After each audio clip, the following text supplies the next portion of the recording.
Friends, welcome to Geetanjali's note making classes. आज जिस topic पर हम बात करने वाले हैं वो है बीएड फर्स्ट सेमेस्टर का information and communication technology ICT का unit 1 ICT for enriching teaching and learning का last section 1.5 concept and importance of ICT. आज का ये वीडियो का फोकस रहेगा concept of ICT, need, objectives and scope of ICT, और ये भी रहेगा कि इस सेक्शन से आपके एग्जाम में क्या क्या क्वेश्चंस आ सकता है और आप उसे किस तरह हैंडल करें। तो चलिए अब डिटेल से जानते हैं।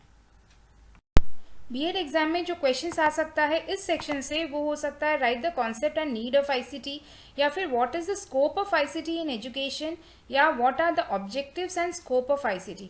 फ्रेंड्स, मैंने ये सारे क्वेश्चन को एक क्वेश्चन में समराइज कर दिया है। जो क्वेश्चंस ये पहले 3 क्वेश्चंस है वो 5 मार्क्स के जनरल क्वेश्चंस होते हैं, पर अगर कोई 15 मार्क्स का क्वेश्चन आया तो वो थोड़ा सा ज़्यादा पूछेगा, जैसे कि right the concept, objective and scope of ICT. तो मैंने एक कंबाइंड फॉर्म में एक क्वेश्चन बनाया है। एग्जैक्टली ये क्वेश्चन एग्जाम में नहीं आता, पर ये क्वेश्चन हर जो क्वेश्चंस आते हैं एग्जाम में उसे कवर अप कर रहा है। आपको इससे हर क्वेश्चन का आंसर मिल जाएगा, चाहे scope of ICT in education you हो या फिर स्कोप ऑफ आईसीटी हो, दोनों ही क्वेश्चंस के आंसर आपको मिलेंगे। और जिस तरह मैं आपको पढ़ाऊंगी आपको समझ में आ जाएगा कि आपको किस तरह अटेंड करना है। तो आज का जो हम क्वेश्चन डील कर रहे हैं वो है write the concept, need, objectives and scope of ICT. तो चलिए अब डिटेल में देखते हैं और डिस्कस करते हैं। फ्रेंड्स, क्वेश्चन कैसा भी हो आपके आईसीटी को रिलेटेड कि right the concept, need, objective and scope of ICT, तो पहले आप शुरू कीजिएगा आईसीटी के डेफिनेशन से, उसके बाद आप आइएगा उसके कॉन्सेप्ट पर, नीड पर, ऑब्जेक्टिव्स पर और स्कोप पर, जैसे क्वेश्चन ने आपको पूछा होगा। दूसरी जो चीज़ है, यहाँ मैं क्वेश्चन शुरू करने से पहले आपको बताना चाहती हूँ कि इसी सेक्शन से हमने देखा था यूनिट 1 का ही इनिशियल पार्ट में एजुकेशनल टेक्नोलॉजी, और अब ये एंड ऑफ द यूनिट 1 में बात कर रहा है आईसीटी। दोनों ही चीज़ें बहुत ज़्यादा रिलेटेड हैं, पर डिफरेंस उनमें यह है कि आईसीटी होता है इंफॉर्मेशन एंड कम्युनिकेशन टेक्नोलॉजी, यानी इसमें 2 ब्रांचेस होती हैं, इंफॉर्मेशन टेक्नोलॉजी और कम्युनिकेशन टेक्नोलॉजी। इंफॉर्मेशन टेक्नोलॉजी में जाएंगी वो टूल्स जो डेटा को स्टोर करती हैं, रिट्राइव करता है, जिस तरह कंप्यूटर्स या सुपर कंप्यूटर्स आप कह सकते हैं। कम्युनिकेशन टेक्नोलॉजी में जाएंगी सैटेलाइट्स, फोन, या फिर आप कह सकते हैं हमारा मोबाइल, इंटरनेट, ये कम्युनिकेशन टेक्नोलॉजी में जाएगा। जब ये दोनों टेक्नोलॉजीज एक साथ मिलकर काम करती हैं, कोई भी डिवीजन में क्यों ना हो, रिसर्च को लेकर हो, पब्लिकेशंस को लेकर हो, या फिर किसी एडमिनिस्ट्रेशन में हो, या किसी ऑर्गेनाइजेशन में हो, तो वो शुरू करता है आईसीटी। वो होता है यानी इंफॉर्मेशन कम्युनिकेशन टेक्नोलॉजी को हम यूज कर रहे हैं ये सारी फील्ड्स में। पर जब हम स्पेसिफिकली आईसीटी को यूज करते हैं एजुकेशन में तो हम उसे बोलते हैं ईटी, एजुकेशनल टेक्नोलॉजी। यानी जब हम टेक्नोलॉजीज को जो इंफॉर्मेशन एंड कम्युनिकेशन टेक्नोलॉजी भी हैं, जब हम उन सब टेक्नोलॉजी को यूज करते हैं एजुकेशन में, उसे कहा जाता है एजुकेशनल टेक्नोलॉजी। तो आप जिस तरह ये क्वेश्चन डील करते जाएंगे तो ये आप पाएंगे कि इसके बहुत सारी फीचर्स एजुकेशन टेक्नोलॉजी में मिलते हैं। इसके नीड्स सिमिलर आपको लगेंगे, ऑब्जेक्टिव सिमिलर लगेंगी, और कहीं ना कहीं स्कोप भी बहुत हद तक, जब बात करेंगे इन एजुकेशन की scope, in education of ICT, बहुत ही ज़्यादा सिमिलर लगेंगे to that of educational technology. तो जब आप क्वेश्चन शुरू कर रहे हैं तो डेफिनेशन से शुरू कीजिएगा। डेफिनेशन में यहाँ मैंने 2 तरीके के डेफिनेशंस दिए हैं। जो आपको इजी लगता है, जो आपको समझ में आता है, आप वही डेफिनेशन यूज़ कीजिएगा। आईसीटी एक ऐसा फील्ड है जो एवर चेंजिंग है। जिस तरह स्मार्टफोन के वर्जन्स चेंज होते रहते हैं, उसी तरह टेक्नोलॉजी चेंज होती रहती है और आईसीटी के डेफिनेशन भी चेंज होते हैं। तो इसका कोई हार्डकोर डेफिनेशन नहीं है, आप इससे कोई भी डेफिनेशन चूज़ कर सकते हैं इन दोनों से।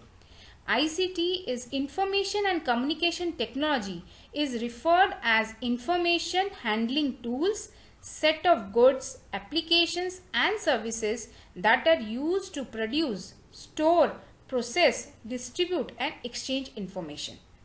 यानी ICT information and communication technology refer करता है इंफॉर्मेशन को हैंडल करने वाले टूल्स को, सेट ऑफ गुड्स यानी चीज़ें जिसमें एप्लीकेशंस भी जाती हैं, सर्विसेज भी जाती हैं, जो यूज़ होती हैं किस लिए, प्रोड्यूस करने के लिए, स्टोर करने के लिए, प्रोसेस करने के लिए, डिस्ट्रीब्यूट करने के लिए और एक्सचेंज करने के लिए इंफॉर्मेशन को, उसे हम आईसीटी कहते हैं। दूसरा जो डिफिनेशन है वो है कि ICT refers to various technological tools and resources which are used for creating, storing, processing and managing information. These technologies include computers, telecommunication devices like radio, television, TV, satellites and internet. यानी ICT refer करता है वो technological tools और resources जो use किए जाते हैं create करने के लिए, स्टोर करने के लिए, प्रोसेस करने के लिए और मैनेज करने के लिए इंफॉर्मेशंस को। और इन टेक्नोलॉजीज में जो हम बात कर रहे हैं ICT में, वो इंक्लूड करता है कंप्यूटर्स और टेलीकम्युनिकेशन डिवाइसेस को, जिसमें radio, telephone, TV, satellite and internet जाती हैं। कॉन्सेप्ट ऑफ ICT लिखते वक्त आप पहली चीज़ आप बताइएगा कि क्यों ICT की ज़रूरत पड़ रही है एजुकेशन में, क्या उसका इम्पोर्टेंस है, क्या फैसिलिटी वो देता है एजुकेशन में जिसकी वजह से हम ICT का यूज़ करें। उसके बाद आप आइएगा कि ICT के क्या क्या पार्ट्स हैं, वो किस तरीके से उसे डेटा को मैनिपुलेट किया जाता है, क्या उसमें टेक्नोलॉजी यूज़ की गई है, कौन कौन से डिवाइसेस हैं जो यूज़ किए गए हैं। इन सब का आपको एक जनरल ओवरव्यू लिखना पड़ेगा इन कॉन्सेप्ट ऑफ ICT। तो आप लिखिएगा कि ICT provides new teaching and learning strategies which are student centred and prepare student to become independent learner. यानी हम ICT इसलिए यूज कर रहे हैं क्योंकि ये एक नई स्ट्रैटेजी, एक नया तरीका एजुकेशन को दे रहा है जो एक स्टूडेंट सेंटर्ड होता है और बच्चों को इंडिपेंडेंट लर्नर्स बनाता है, स्टूडेंट्स को इंडिपेंडेंट लर्नर्स बनाता है। उसके साथ इसके बाद आप आइएगा कि कौन सी चीज़ पे कंप्राइज होता है, यानी कौन कौन सी इसके इंपॉर्टेंट कंपोनेंट्स हैं। तो ICT comprises of information technology IT and communication technology CT. Information technology is the study and use of electronic equipments and their interconnected system for storing, retrieving, manipulating and evaluating data और information। यानी ICT के जो दो parts है, एक information technology और communication technology. Information technology वो होती है जिसमें हम स्टडी करते हैं और यूज़ करते हैं इलेक्ट्रॉनिक इक्विपमेंट्स को। किस लिए यूज़ करते हैं? स्टोर करने के लिए डेटा, रिट्राइव करने के लिए यानी निकालने के लिए डेटा, मैनिपुलेट करने के लिए, चेंज करने के लिए डेटा, या फिर इवैल्यूएट करने के लिए यानी चेक करने के लिए कि डेटा सही है कि नहीं। इसके लिए जब हम यूज़ करते हैं उसे बोलते हैं इंफॉर्मेशन टेक्नोलॉजी। और कम्युनिकेशन टेक्नोलॉजी क्या होता है? It is the study and use of electronic system for sending, receiving end exchanging information. यानी कोई भी इलेक्ट्रॉनिक सिस्टम जब हम पढ़ते हैं या यूज़ करते हैं, क्यों? क्योंकि हम डेटा को सेंड करना चाहते हैं एक जगह से दूसरी जगह, रिसीव करना चाहते हैं, जो सेंड किया जा रहा है डेटा उसे रिसीव करना है, और डेटा को एक्सचेंज करना है, जैसे कि रेडियो हो, टेलीविजन हो, सैटेलाइट के थ्रू हो, ब्रॉडबैंड के थ्रू हो, इंटरनेट के थ्रू हो। तो ये सारी चीज़ें जाएंगी कम्युनिकेशन टेक्नोलॉजी में। अब कौन कौन सी डिवाइसेस यूज़ होती हैं, कौन कौन सी टेक्नोलॉजी यूज़ होती है? तो ICT is a combination of analogue medium, यानी बेसिकली जो सेंडिंग होता है, डेटा का ट्रांसफ़र होता है, वो दो तरीके मीडियम में होता है। एक तो एनालॉग होता है और एक होता है डिजिटल। एनालॉग होता है जिसमें मीडियम में हम साउंड वेव्स या फिर इलेक्ट्रिक पल्सेस में भेजते हैं सिग्नल्स को, और जब डिजिटल की बात करें तो बाइनरी फॉर्म में आ जाता है, यानी 0 and 1 फॉर्म में जब हम डेटा को भेजते हैं तो वो डिजिटल फॉर्म होता है। तो एनालॉग मीडियम में जब हम भेजते हैं, उसमें क्या आता है? ट्रांसपेरेंसी आएगी, स्लाइड्स आएंगे, टेप्स आएंगे, रेडियो आएगी, टेलीविजन्स आएंगे। अब तक के जो स्मार्ट टीवीज़ हैं वो इसमें इंक्लूडेड नहीं है, वो नॉर्मल टीवी जो हम यूज़ करते थे कुछ सालों पहले वो टीवीज़ हैं। और उसके साथ डिजिटल मीडियम जैसे कि कंप्यूटर्स आएंगी डिजिटल मीडियम में, और इंटरनेट बेस्ड सर्विसेज जाएंगे डिजिटल मीडियम में। तो ये है concept of ICT। Need of ICT में बुक में 3 पार्ट्स दिए गए हैं। एक तो स्टूडेंट्स के बारे में उसका बेनिफिट, दूसरा टीचर्स और तीसरा पेरेंट्स। आप कोशिश कीजिएगा तीनों को अलग अलग लिखने की। तो स्टूडेंट्स में इसका जो मेन इंपॉर्टेंस आएगा वो है कि कॉग्निटिव डेवलपमेंट में ये यूज़फुल होता है, क्योंकि ये स्टूडेंट्स का जो एम्फोसिस होता है ICT का वो होता है understanding of the concept, not memorising और मगिंग अप। सो इससे क्या होता है कि बच्चों का जो मेमोरी लोड होता है वो कम हो जाता है और उनकी एफिशिएंसी इस चीज़ पे लगी रहती है कि कॉन्सेप्ट कैसे समझें और बेटर मार्क्स कैसे पाएं, बेटर बहुत सारे क्वेश्चंस कैसे सॉल्व करें, रादर दैन कैसे बहुत सारी चीज़ें याद रखें। तो ICT helps to support cognitive process by reducing the memory load on students. दूसरी चीज़, it encourages awareness of problem solving attitude. ये इस तरह डिज़ाइन की जाती हैं ये सारी चीज़ें कि बच्चों में प्रॉब्लम सॉल्विंग एटीट्यूड डेवलप हो। उसके साथ stretches students opportunity to provide information on vast topics. तो टेक्स्ट बुक से ज़्यादा आईसीटी, इंटरनेट, ये सारी चीज़ें इतनी सारी इंफॉर्मेशंस प्रोवाइड करती हैं कि बच्चों का जो इंटरेस्ट होता है उसमें वो बहुत सारी चीज़ें जान पाते हैं जो टेक्स्ट बुक में नहीं होती। इसके बाद आती है focus study through students analysis of their strength and weaknesses. ICT ऐसे भी टेस्ट प्रोवाइड करती है, ऐसे डायग्नोसिस प्रोवाइड करती है जिससे स्टूडेंट्स की वीक पॉइंट यानी कौन सी चीज़, कौन सा टॉपिक उन्हें समझ में नहीं आ रहा, वो डायग्नोसिस हो पाता है, जिससे फोकस स्टडी हो पाती है। ये एनकरेज करता है independent and active learning in students. ये फ्लेक्सिबल होता है time and place of learning को लेकर। और सबसे बड़ी बात जो होती है, ये हेल्प करता है, अपॉर्चुनिटी देता है to collaborate with people inside and outside class. तो यूनिवर्सिटीज़, कॉलेज में जो स्टूडेंट्स होते हैं वो आउटसाइड इंडिया में डिफरेंट यूनिवर्सिटीज़ के रिसर्च पेपर देख पाते हैं, उनके जो प्रोफेसर्स हैं उनके काम को स्टडी कर पाते हैं, इवन उनके साथ डिस्कस भी कर पाते हैं टॉपिक्स और उनके कॉन्सेप्ट्स को लेकर। बेनिफिट्स फॉर टीचर्स इसमें जाएंगी कि easier planning, preparation and design material for teaching. Second point, ICT facilitates sharing of resource, experience and advice. तो ये हेल्प करता है मटेरियल, जो टीचिंग मटेरियल है उसका प्रिपेयर करना, प्रेजेंट करना, डिज़ाइन करना। उसके साथ जो रिसोर्सेज, टीचिंग रिसोर्सेज हैं उन्हें दूसरे कलीग्स के साथ शेयर करना। थर्ड जो पॉइंट जाएगा वो है use of computer enhances motivation and concentration of students in class. यानी अगर टीचर पढ़ा रहे हैं और उसमें वो वीडियोस यूज़ कर रहे हैं, प्रेजेंटेशंस यूज़ कर रहे हैं, तो बच्चों का मोटिवेशन और कंसंट्रेशन क्लास में बढ़ता है। चौथे में जाएगा enhancement of professional image among colleagues. तो टीचर को इटसेल्फ बहुत अच्छा लगता है क्योंकि उनकी इमेज होती है, प्रोफेशनल इमेज जो होती है वो बेटर हो जाती है उनके ही कलीग्स के अंदर, अदर टीचर्स के अंदर। और access of students and school data any time and anywhere. तो टीचर कहीं भी स्कूल या स्टूडेंट के जो डेटा है कि वो अटेंडेंस उसका कितना है या फिर उसके डिफरेंट सब्जेक्ट्स में कितने मार्क्स आ रहे हैं, उसके डायग्नोसिस के जो रिपोर्ट हैं, टेस्ट के डिफरेंट सब्जेक्ट्स के टेस्ट के रिपोर्ट्स हैं, ये सारी चीज़ें वो कहीं भी एक्सेस कर पाते हैं। ये टीचर्स के लिए बेनिफिट होता है आईसीटी का। और पेरेंट्स के बेनिफिट में आप लिखिएगा कि easier communication with teachers, easily by emails हो या फिर उनके जो स्कूल के पोर्टल्स हैं उसके थ्रू हो, पेरेंट्स इजीली कम्युनिकेट कर पाते हैं। उसके साथ greater access to accurate attendance. तो उन्हें डेली बेसिस में पेरेंट्स को बच्चे का अटेंडेंस के बारे में जानने को मिलता है। और उसके साथ जो लास्ट एंड इम्पॉर्टेंट पॉइंट है, increased involvement of parents in child's teaching and learning process. इससे parents in daily basis students की जो टीचिंग एंड लर्निंग प्रोसेस है उनमें इन्वॉल्व हो पाते हैं। ऑब्जेक्टिव्स ऑफ आईसीटी, ऑब्जेक्टिव्स में जाएं तो बहुत वास्ट होता है आईसीटी का ऑब्जेक्टिव।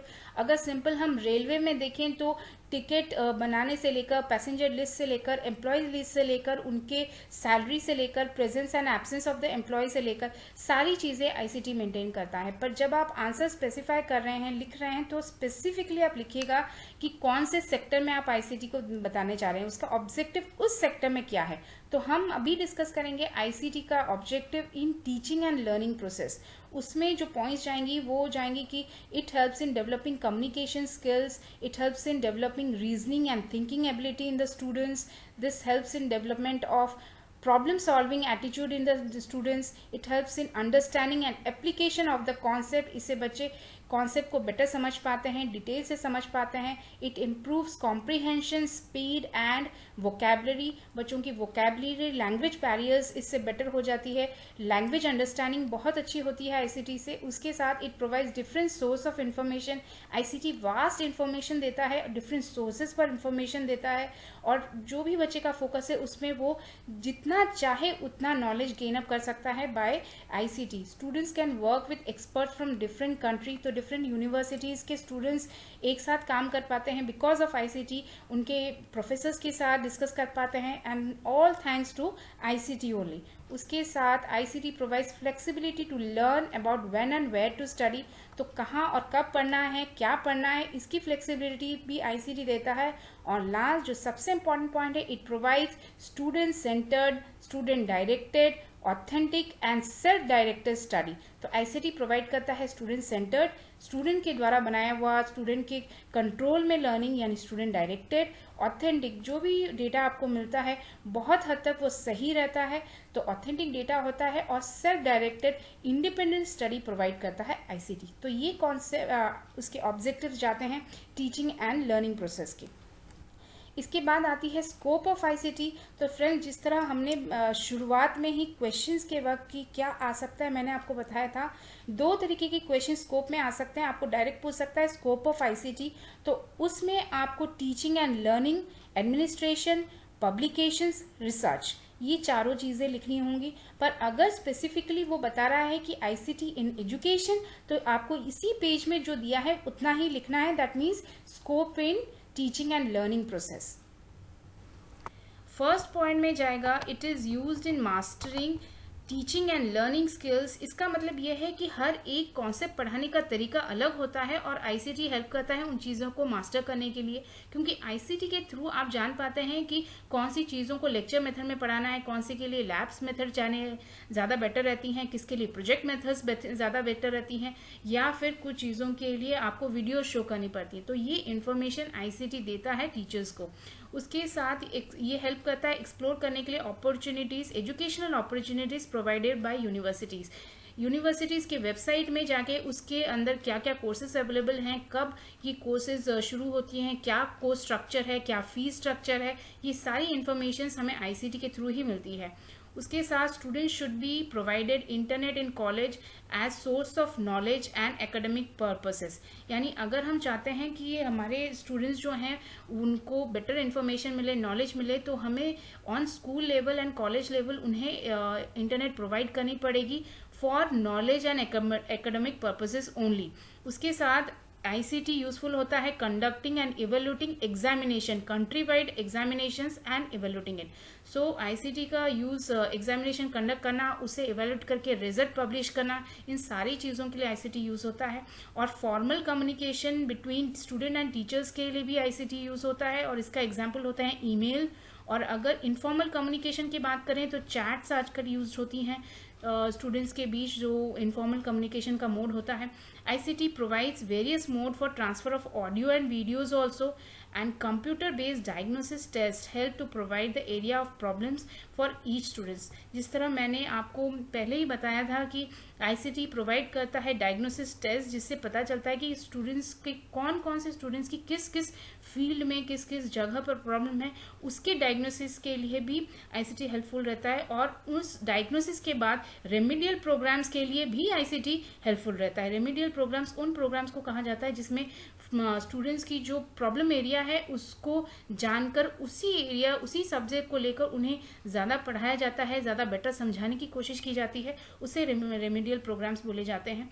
और it provides virtual libraries for better understanding of laboratories. It provides virtual laboratories for better understanding of concept. बहुत सारी चीज़ें लैब्स में नहीं कर पाते बिकॉज ऑफ सिक्योरिटी रीजंस, और उसके लिए वर्चुअल लैबोरेटरीज बहुत हेल्पफुल होती हैं बच्चों को एक्सप्लेन करने के लिए कि किस तरह और क्या हेल्थ हजार्ड्स हो सकते हैं अगर केयरफुली एक्सपेरिमेंट्स ना किए जाएं।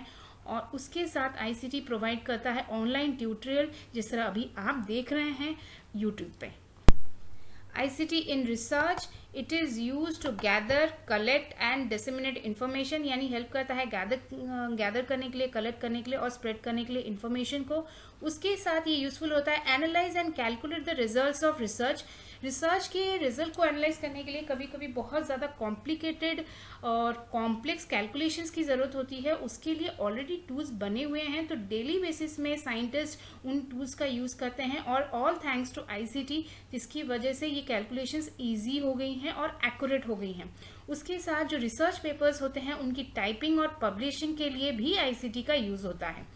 बात करें ICT इन पब्लिकेशन की, तो ICT is a boon to field of publications. तो ICT एक आशीर्वाद है पब्लिकेशन की फील्ड के लिए। Books are available online for world wide readers. तो इंडिया के जो बुक्स हैं, इंडियन ऑथर्स के जो बुक्स हैं, वो वर्ल्ड वाइड रीडर्स पढ़ पाते हैं only because of online medium of reading. उसके साथ it is use for storing and publishing informations online. The notes text books can be digitalize with the help of computer technology, और notes and text books भी students को available हो पाती हैं digitalize form में because of computer technology. ICT in administration की बात करें तो registration and enrollment of employees के हेल्प करता है आईसीटी। उसके साथ ईमेल नोटिसेस, एजेंडा स्टाफ्स को देने के लिए भी आईसीटी यूज होता है। Preparation and submission of lesson plans के लिए भी यूज होता है। Maintenance and detail of daily activity of the organisations में यूज होता है। Document, data and store management, इन सारी चीज़ों को रखने के लिए, मैनेज करने के लिए, रिट्राइव करने के लिए भी आईसीटी यूज होता है। Integrate functioning and communication of different departments in an organization, जब बहुत बड़ा डिपार्टमेंट होता है तो उनके अंदर कम्युनिकेट करने के लिए भी एक डिपार्टमेंट होता है और वो आईसीटी यूज़ करता है, इंटरनेट यूज़ करते हैं, डिफरेंट फैसिलिटीज़ यूज़ करते हैं। उसके साथ easy processing and retrieval of voluminous records, बहुत एम्प्लॉयज़ हैं तो बहुत ज़्यादा रिकॉर्ड्स जब होती हैं तो उनको प्रोसेस करना, उन्हें रिट्राइव करने के लिए भी आईसीटी यूज़ होती है। और ICT enhances the effectiveness of administration, ICT की वजह से एडमिनिस्ट्रेटिव जो डिपार्टमेंट है उसकी इफेक्टिवनेस बढ़ गई है। और ये डिपार्टमेंट स्कूल में अगर हो, अगर आपको स्पेसिफिकली इन स्कूल स्कोप का पूछ रहा है तो जब आप यहाँ लिखें तो एम्प्लॉयज़ की जगह टीचर्स लिखिएगा, स्टाफ की जगह भी टीचर्स लिखिएगा, maintenance and daily activities organization की जगह स्कूल लिखिएगा, स्टोर मैनेजमेंट ऑफ स्कूल लिखिएगा, स्टूडेंट्स लिखिएगा, of the data of the students के लिए आईसीटी यूज़ होता है। तो फ्रेंड्स यही चीज़ जब आपकी स्कूल के रिलेटेड आप लिखिएगा तो हर एक पॉइंट में स्कूल, टीचर्स एंड स्टूडेंट्स ज़रूर मेंशन कीजिएगा। इसी के साथ स्कोप ऑफ आईसीटी फिनिश होता है। फ्रेंड्स अगर आपको मेरा पढ़ाने का तरीका अच्छा लग रहा है, कॉन्सेप्ट क्लियर हो रही है तो इसे लाइक कीजिएगा, फ्रेंड्स के साथ शेयर कीजिएगा। सब्सक्राइब अब तक नहीं किया है तो जल्दी से सब्सक्राइब कर लीजिए। आप अपने कमेंट्स और व्यूज़ मुझे ज़रूर लिख के बताएं, मैं इसे हमेशा पढ़ती हूँ और वेट करती हूँ आपके कमेंट्स और व्यूज़ का। और उसके साथ हमारा जो नेक्स्ट वीडियो मैं बनाऊंगी वो होगा प्रोस्पेक्टिव्स एंड चाइल्ड डेवलपमेंट का यूनिट 4। Thank you.